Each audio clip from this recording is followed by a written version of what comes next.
Hello, ladies and gentlemen. Welcome back to my channel, Lightning X Tech here. Today, I thought, what if you could run ChatGPT locally on Raspberry Pi? Locally? That sounds like a ridiculous idea, honestly. Because how could you run ChatGPT, which is backed up by thousands of servers online, locally on Raspberry Pi?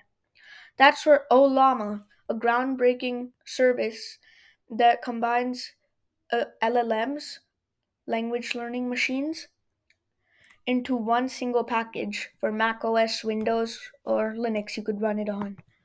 It has multiple modules such as Llama 3, most similar to ChatGPT, and thousands of more. You could just literally see all their modules.